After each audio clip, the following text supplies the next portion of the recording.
The chains were cold against his wrists, but Commander Elias Vance had stopped feeling them hours ago.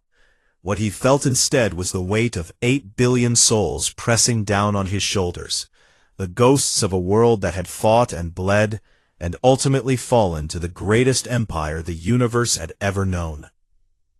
The throne room of the Vel'Karath stretched before him, like a cathedral built by gods, its obsidian walls rising so high that clouds actually formed near the ceiling, and strange lights danced between pillars that were carved from materials humanity had no names for. This was the heart of a dominion that had conquered 400 species across 3 galaxies, and Elias was nothing more than an insect brought before the boot that would crush him. Queen Zirvantha sat upon her throne like a statue carved from nightmare and beauty combined. Her form was humanoid, but stretched and elongated, with skin that shifted colors like oil on water, and eyes that held 4,000 years of absolute power. She had been ancient when humanity's ancestors first learned to make fire, and she would likely still rule when Earth's sun finally died. "So this is the leader of the human resistance," she spoke, and her voice filled the massive chamber without effort, resonating through Elias's bones and making his teeth ache. "I expected something more impressive after all the trouble your species has caused me." Elias said nothing. He simply stood as straight as his chains would allow, and met her gaze without flinching. The queen leaned forward on her throne, and dozens of her advisors and generals shifted nervously at this sign of interest. In 4 millennia of rule, very few prisoners had earned more than a glance from their eternal sovereign. "Your world fell 5 years ago," she continued, "and yet your people still resist. They hide in caves and tunnels. They sabotage our mining operations. They spread lies and propaganda among our other subjects. Do you know how unusual this is?" "I know exactly how unusual it is," Elias replied, and his voice was steady despite everything. "Your empire has conquered 417 species. The average resistance period is 6 days before complete submission. The longest before us was the Cathari, who held out for 42 days before accepting your rule." The queen's eyes narrowed with interest. "You have studied us." "I have studied everything about you," Elias confirmed. "I know that your generals predicted humanity would fall in 6 days, matching most other conquests. I know that instead we fought for 17 months before our military was finally broken. I know that even now, 5 years later, you have not achieved the complete submission you expect from conquered peoples." A murmur rippled through the assembled court, and the queen raised one elegant hand to silence it. Her advisors fell quiet instantly, terrified of drawing her attention. "You speak as if these facts should impress me," she said. "They do not. They confuse me, and I do not enjoy being confused. Every species I have conquered possessed some special gift that explained their nature. The Cathari could read minds and see fragments of the future. The Vormani could bend gravity itself to their will. The Silthine could produce acids that melted through starship hulls." She rose from her throne, and the movement was so fluid that she seemed to float rather than walk. Her robes trailed behind her like living shadows as she descended the steps toward Elias. "My scientists have dissected hundreds of your kind," she said, circling him slowly. "They have mapped your genetics, scanned your brains, tested your blood and bone and tissue. Do you know what they found?" Elias remained silent, watching her with careful eyes. "Nothing," the queen hissed, and for the first time there was something like frustration in her ancient voice. "Absolutely nothing. You have no telepathy, no telekinesis, no biological weapons, no special organs, no latent abilities waiting to be awakened. By every measurement we possess, humans are one of the most ordinary species we have ever encountered." She stopped directly in front of him, close enough that he could see the tiny lights that danced beneath her translucent skin. "Your muscles are weak compared to a dozen other species. Your senses are dull. Your lifespans are laughably short. Your minds cannot touch other minds, or manipulate matter, or perceive higher dimensions. And yet here I am, Elias said quietly, standing in the throne room of the greatest conqueror in galactic history, having this conversation instead of rotting in a mass grave with the rest of the quickly forgotten. The Queen stared at him for a long moment, and something flickered in those ancient eyes, something that might have been the first stirring of an emotion she had not felt in centuries. "Yes," she whispered, "here you are, and I want to know why. I want to know what makes your pathetic, ordinary, unremarkable species fight so hard when you have nothing to fight with. I want to know why my empire, which has broken the will of gods and monsters alike, cannot seem to break you." Elias looked up at her, and despite everything he had suffered, despite the chains and the imprisonment and the knowledge that his world had fallen, a small smile crossed his face. "You really do not understand, do you?" he asked. "After 4,000 years of conquest, you still cannot see it." The Queen's hand shot out faster than any human could track, gripping his jaw with fingers that could crush steel. "Then explain it to me, little human. Explain what power you possess that my scientists cannot find and my armies cannot crush. Explain why your species alone defies all my predictions and calculations." "No," Elias said simply. The grip on his jaw tightened until bones creaked in protest. "No? You want me to just tell you?" Elias laughed, despite the pain. "You have taken everything from my people, our world, our freedom, our future. If you want to understand us, you will have to work for it. Consider it the last act of defiance from a conquered species." The Queen released him so suddenly that he stumbled, and when he looked up, he saw something new in her expression. It was not anger, though anger was there. It was not hatred, though that existed too. It was curiosity, burning and intense, the kind of curiosity that had driven her to conquer the stars in the first place. "Very well," she said, and her voice had gone cold and precise. "If you will not tell me, I will discover it myself. I will test you and study you, and break you down into your component parts, until I understand exactly what makes humanity so inexplicably stubborn." She turned and began ascending the steps back to her throne. "Take him to the arena of revelation.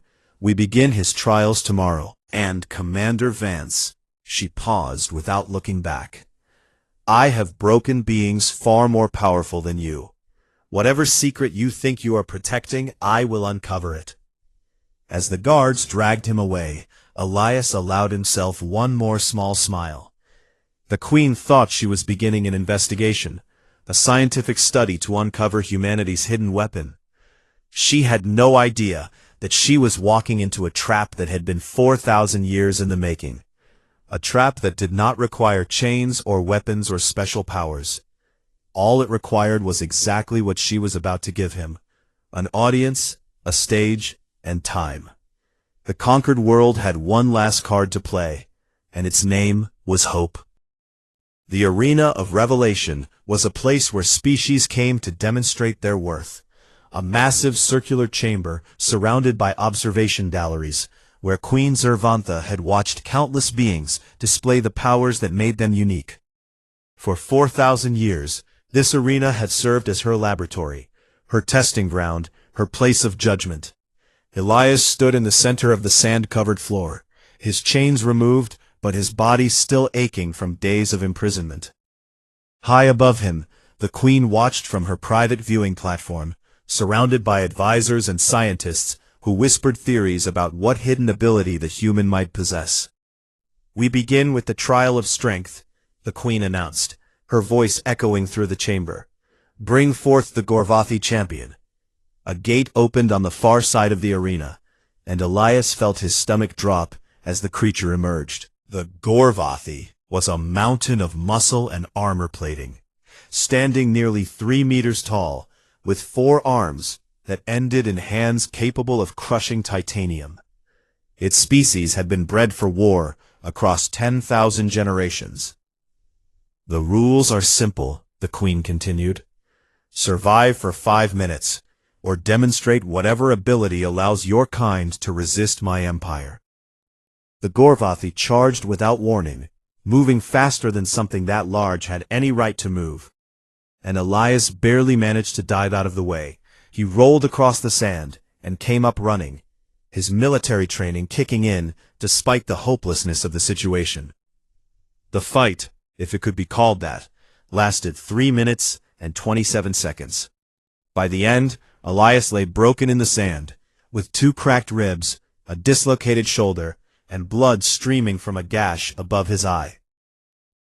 He had landed exactly 0 effective strikes on the Gorvathi, who stood over him without even breathing hard. Pathetic, the Queen pronounced. Trial of mind. Bring forth the Cerebrax. The Gorvathi was removed, and in its place came something that barely qualified as physical.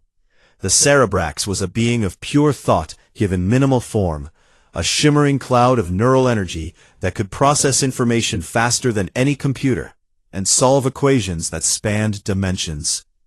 The test was simple, a series of mathematical and logical puzzles that increased in complexity. Elias solved the first 10 easily, his engineering background serving him well. By the 20th, he was struggling. By the 30th, he was hopelessly lost, staring at symbols and concepts that his human brain simply could not process. The Cerebrax completed all 100 puzzles before Elias finished puzzle 35. Trial of speed, the Queen announced, and a Velketh runner was brought forth, a creature whose legs were designed for velocity above all else. In a straight race across the arena, Elias was beaten by such a margin that it was almost comical. Trial of senses, and a Kethari was brought in to compete in tests of perception and awareness. Elias could not see the colors they saw, could not hear the frequencies they heard, could not sense the emotions they sensed. Trial of endurance, and Elias was subjected to conditions that pushed his body to its limits. Extreme heat, extreme cold, toxic atmospheres, crushing pressure. He survived, barely, but showed no special resistance that could explain humanity's stubborn defiance. By the end of the 3rd day, Elias had failed every single trial. He sat in the sand, broken and exhausted, while the Queen descended from her platform to stand before him. The galleries were filled with representatives from 100 conquered species, all watching this strange spectacle with growing confusion. "You are nothing," the Queen declared, and her voice carried genuine bewilderment. "In every measurable category, you are inferior. You are weaker than the weak, slower than the slow, duller than the dull. By all rights, your species should have submitted within hours of our arrival, grateful for the mercy of quick defeat." Elias spat blood into the sand and looked up at her with eyes that still held defiance. "And yet, we did not." "No," the Queen agreed, frustration leaking into her carefully controlled voice. "You did not. 17 months of warfare, when my analysts predicted 6 days. 5 years of continued resistance, when every model suggested complete submission within 1. Your species defies mathematics itself." She began to pace around him, her robes leaving trails in the sand. "I have conquered telepaths who could see their own defeat coming and still could not prevent it. I have conquered reality warpers who could bend the laws of physics, but not the laws of my empire. I have conquered immortals who had eternity to prepare and still fell before my armies." She stopped directly in front of him. "What are you, Elias Vance? What power do you possess that allows your people to do what gods could not?" Elias laughed, and the sound was harsh and painful with his cracked ribs. "You still think there is some hidden ability, some secret weapon we are holding in reserve. You have tested my strength, my speed, my mind, my senses, my endurance. What more do you need to see before you accept the truth?" "And what truth is that?" "So we have nothing," Elias said, and his voice was stronger now, despite his injuries.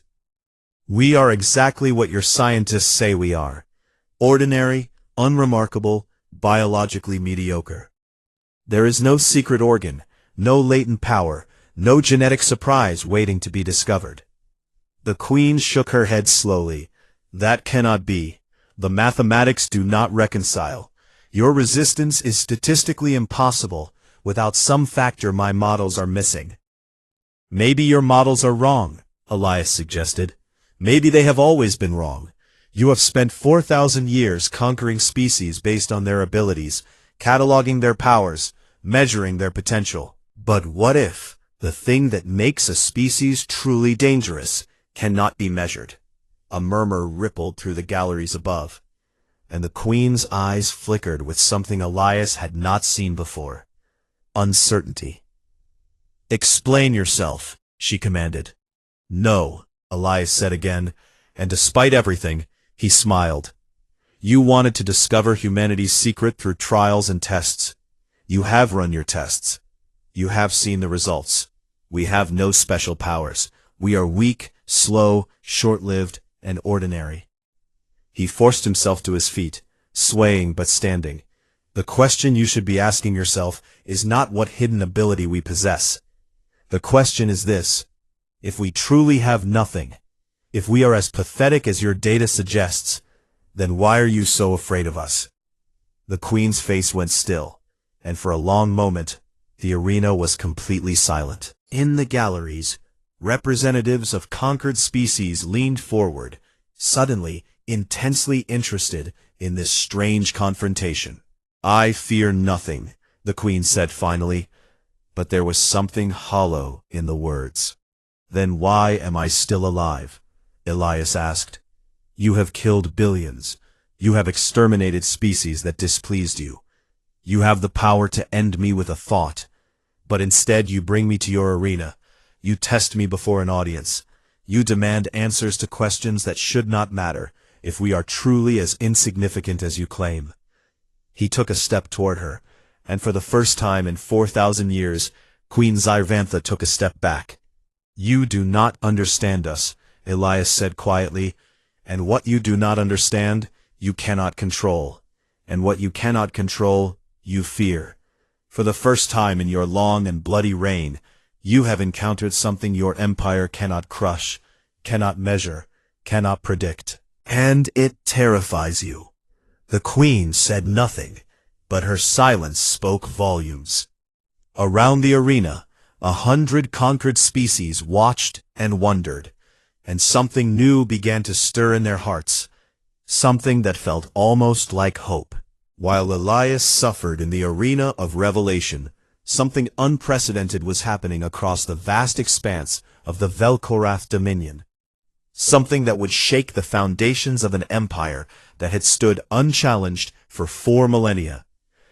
On mining colony Theta 7, a world of toxic atmosphere and brutal conditions, human slaves were supposed to die within 6 months. The air was poison to their lungs, the gravity crushed their bones, and the work itself was designed to break them in body and spirit. But the humans had not died.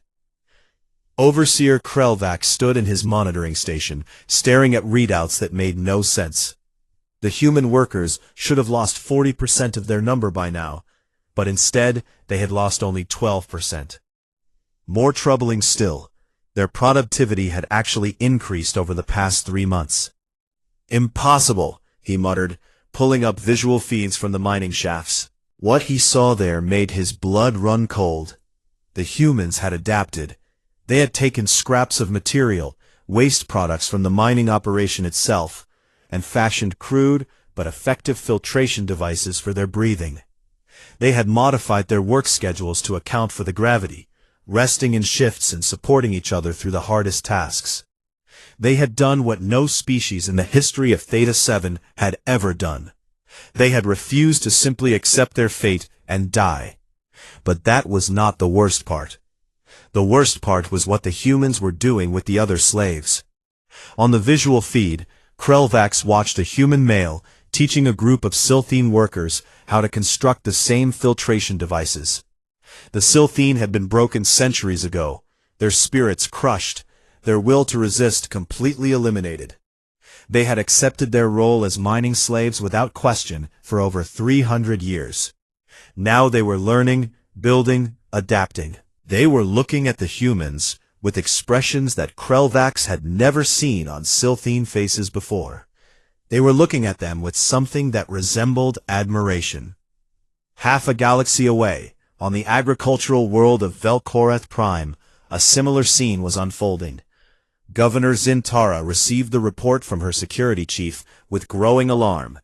A coordinated uprising had occurred across 17 different farming sectors, involving not just humans, but 3 other conquered species, the Kethari, the Vormani, and the remnants of a species called the Teleshi. "How is this possible?" she demanded. "These species have never worked together. The Kethari despise the Vormani. The Teleshi trust no one. Our division protocols should have prevented any coordination." "The humans," her security chief replied, and his voice held a note of fear. "They have been talking to all of them. Somehow they convinced the different species to set aside their differences. They taught them to communicate in secret, to plan together, to trust each other." "That is absurd," Zintara protested. "The humans have been here for only 2 years. How could they possibly bridge centuries of hatred and mistrust in such a short time?" Her security chief had no answer, but the evidence was undeniable. The uprising had been put down, of course, but the damage was done. For the first time in the history of Velkoreth Prime, multiple species had acted as one. On 17 different worlds across the Dominion, similar reports were flooding in. Wherever humans were placed, unrest followed. Not dramatic rebellions or military conflicts, but something more subtle and more dangerous. A slow awakening of spirits that had long been broken. On Krathvel Station, human engineers had secretly repaired the communication systems of their fellow slaves, allowing them to share information and coordinate their actions. On the prison moon of Veltax, human inmates had organized a peaceful resistance movement that had spread to every cell block. On the factory world of Zur-9, human workers had taught other species techniques of passive resistance that frustrated their overseers without providing justification for punishment. High Admiral Voreth gathered these reports with trembling hands and brought them before Queen Zervantha. He found her in her private chambers, staring out a window at the stars she had conquered. When she turned to face him, her expression was unreadable. "Tell me," she commanded.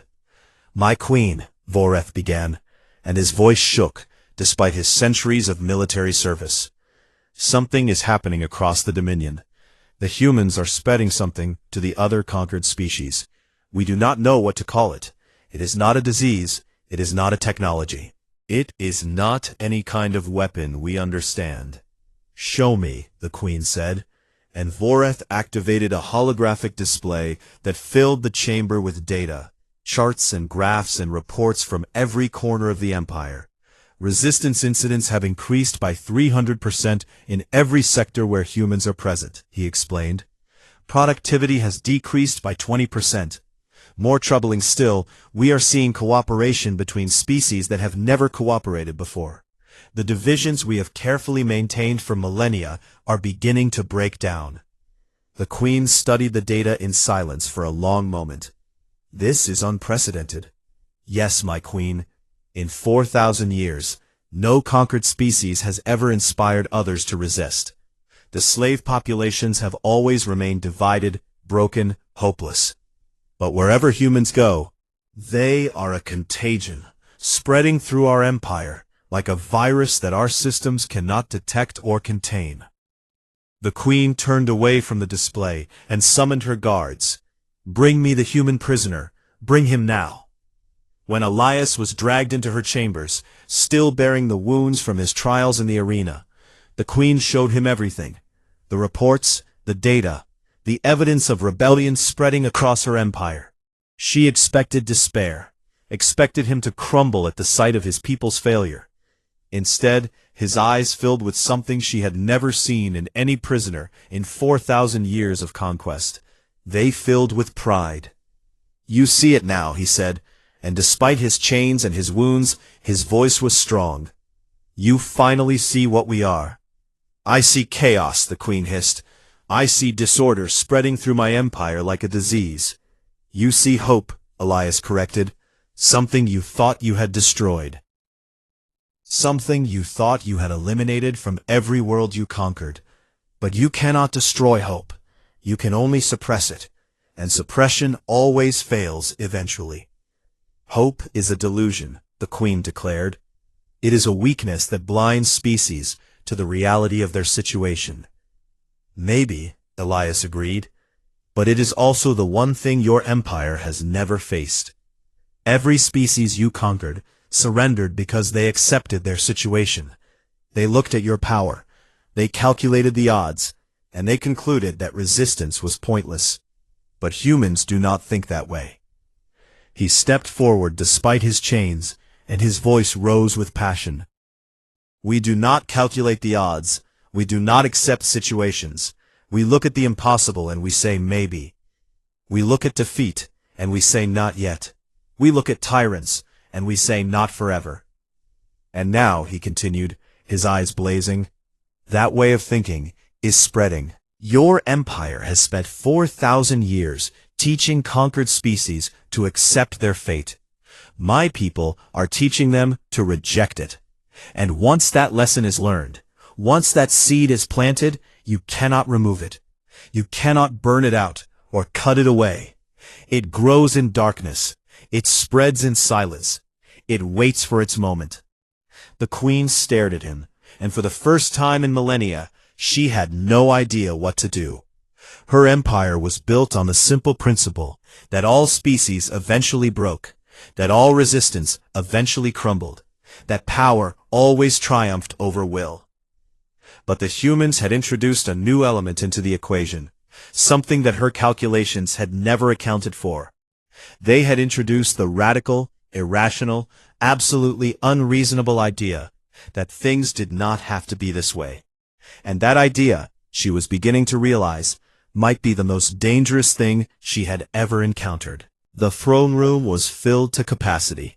Queen Zervantha had summoned representatives from every conquered species in her dominion, filling the galleries with thousands of beings who had come to witness what she had promised would be a final resolution to the human question.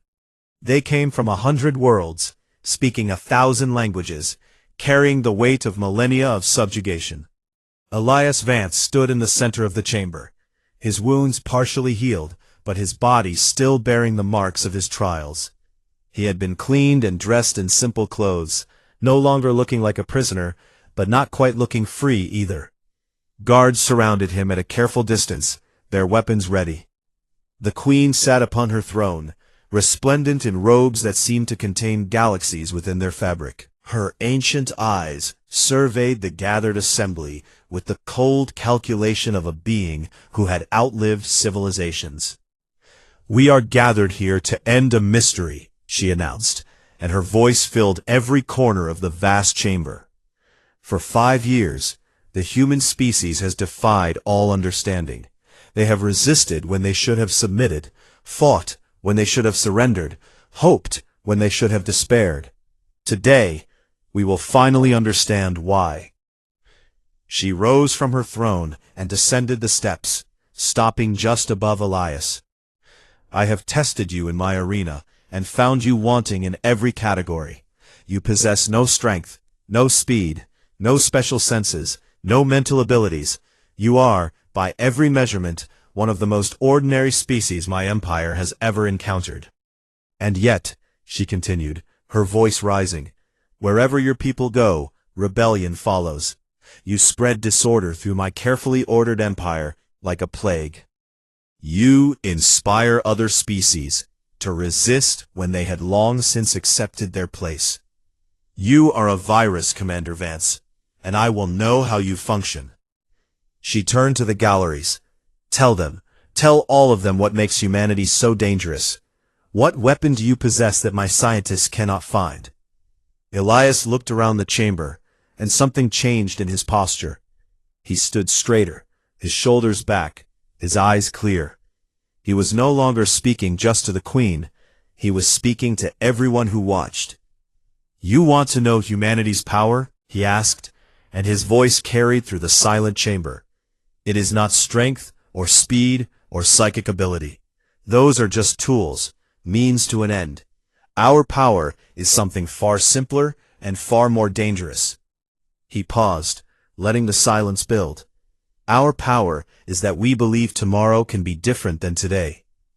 A confused murmur rippled through the galleries, and the Queen's expression twisted with frustration. "Hope?" she demanded. "Your great weapon is hope? I have crushed hope on 10,000 worlds. I have ground it into dust beneath my heel. Hope is nothing but a delusion that delays the inevitable." "No," Elias said firmly. "You have crushed people who had hope. That is not the same thing. You have never faced a species that generates it, that spreads it like a contagion, that would rather die believing in a better future than live accepting a terrible present." He turned to face the galleries directly. "Look around you. Every species gathered here was conquered because they accepted reality as you defined it. The Kethari saw the future and knew they would lose, so they surrendered before the battle truly began. The Vormani calculated the odds and determined that resistance was mathematically futile, so they submitted. Every species in this room used logic and reason to determine their fate." His voice rose with passion.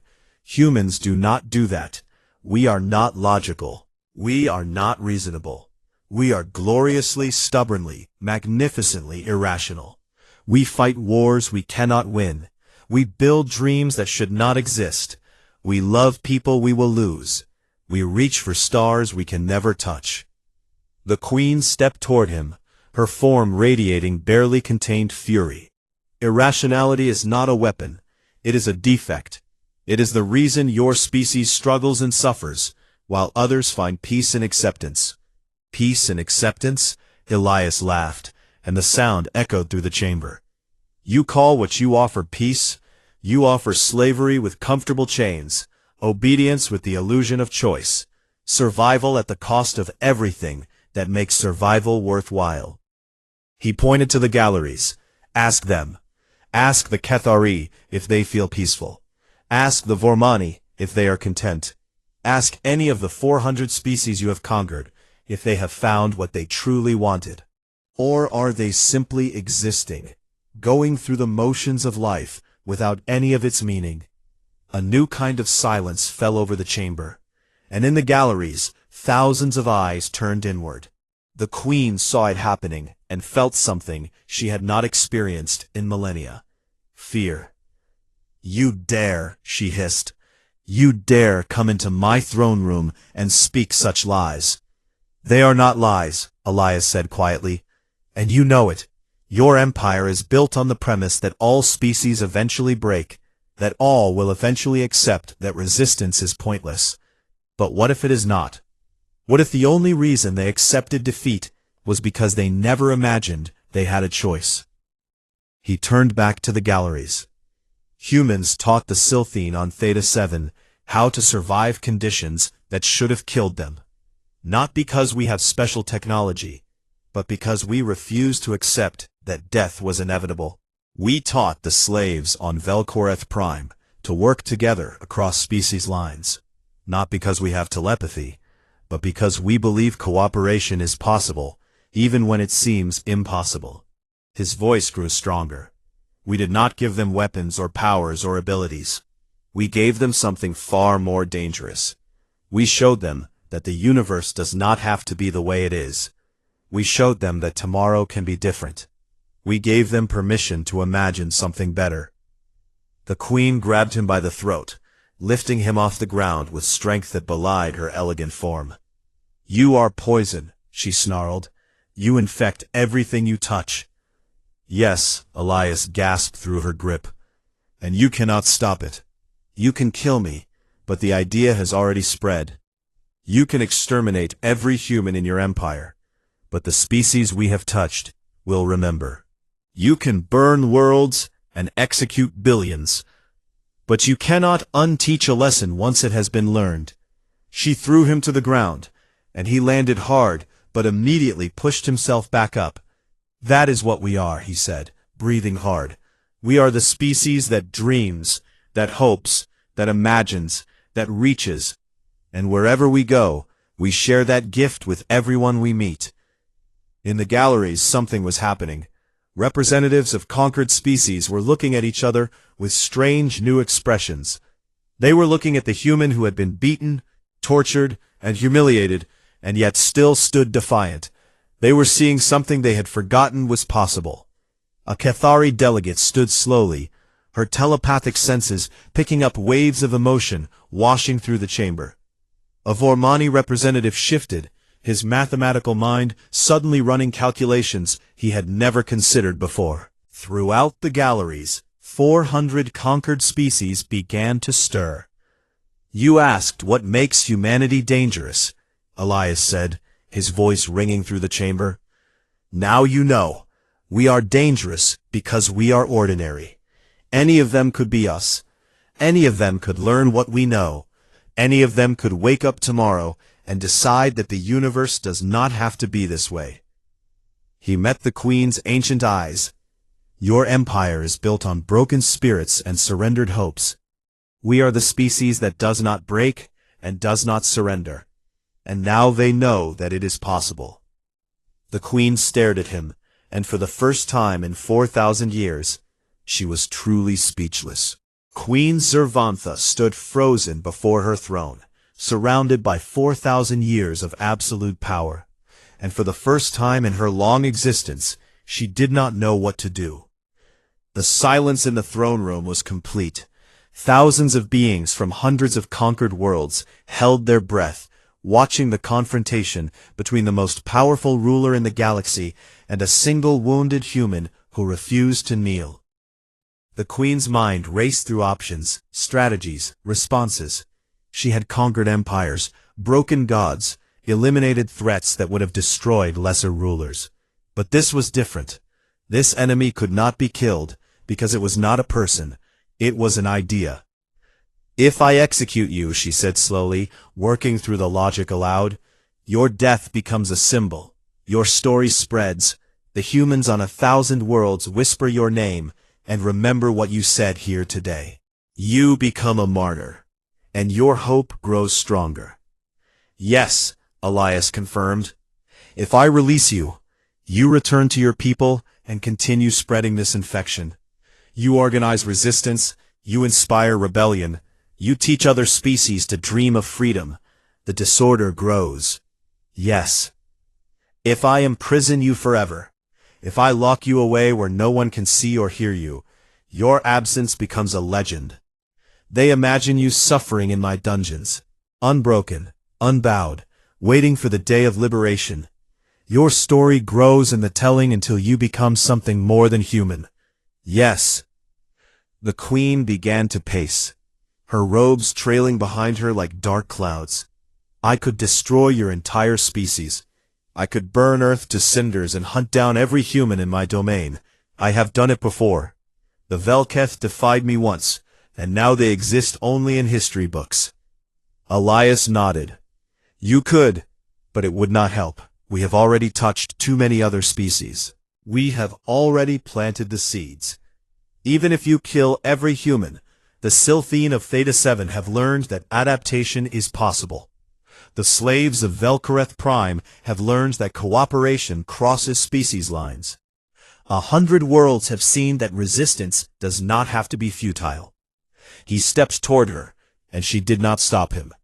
You cannot destroy an idea by killing the people who hold it. You can only destroy an idea by replacing it with something better. And you have nothing better to offer. Your empire offers only submission, only acceptance, only the slow death of everything that makes life worth living. The Queen stopped pacing and turned to face him. Then what would you have me do? She demanded, and there was something new in her voice, something that might have been desperation. You have made your point. Humanity's power is hope, is irrationality, is the stubborn refusal to accept reality. Very well, I understand. But understanding does not give me a solution. There is no solution, Elias said simply. That is the point. You built an empire on the belief that all problems have solutions, that all resistance can be overcome, that all species eventually submit. You created a system that assumes eventual victory, but you cannot achieve victory over hope itself. He looked up at her with eyes that held no hatred, only certainty.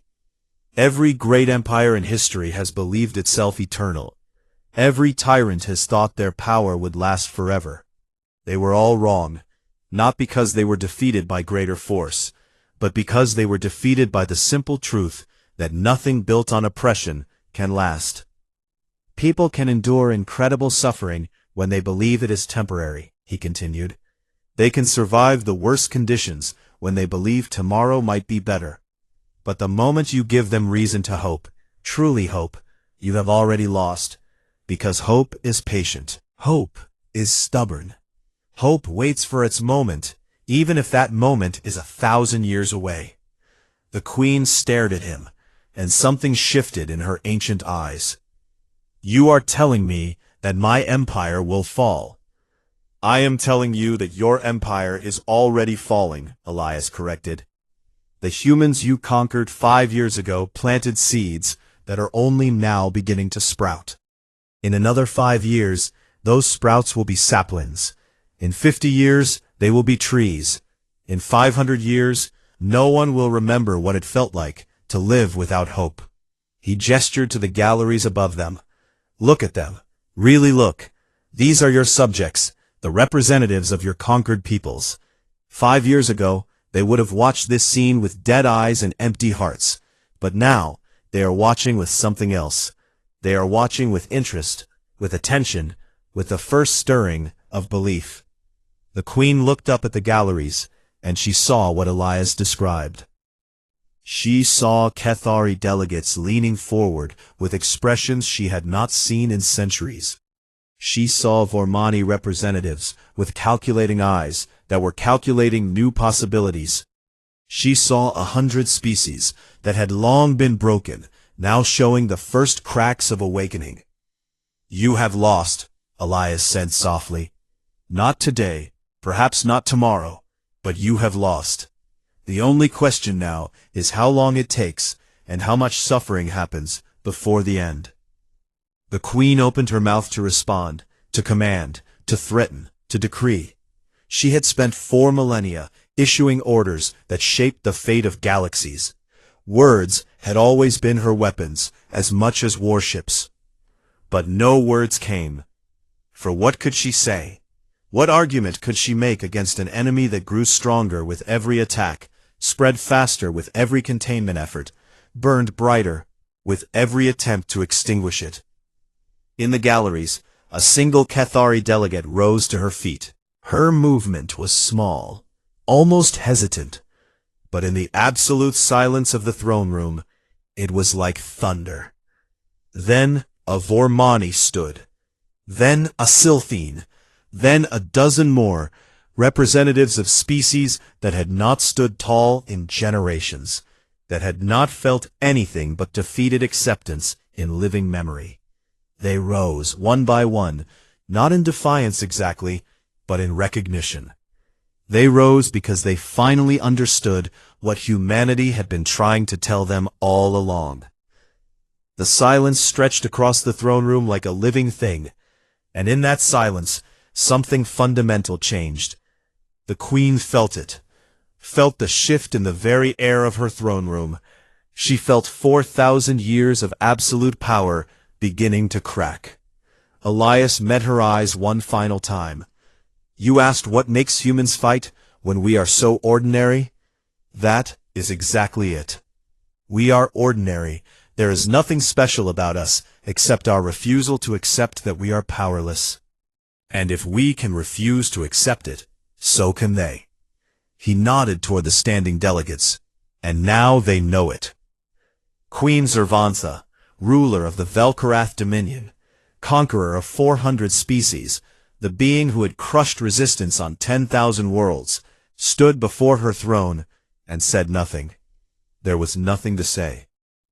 She had asked to understand humanity's true power, and now she did. It was not strength or speed or any ability that could be measured and countered. It was simply the stubborn, beautiful, terrifying belief that tomorrow did not have to look like today. And as she stood in silence, watching more and more of her subjects rise to their feet, she understood something else as well. That belief had just spread to an entire galaxy. The age of the Velkorath Dominion had lasted 4,000 years. Its ending had just begun. In the histories that would be written centuries later, scholars would debate what caused the Great Unraveling. They would cite economics, military overreach, political corruption. But those who were there that day knew the truth. It started with a single human who stood before the most powerful being in the universe and showed her the one thing she could never defeat. The power of hope, burning bright, spreading fast, refusing to die. That was humanity's true gift to the galaxy.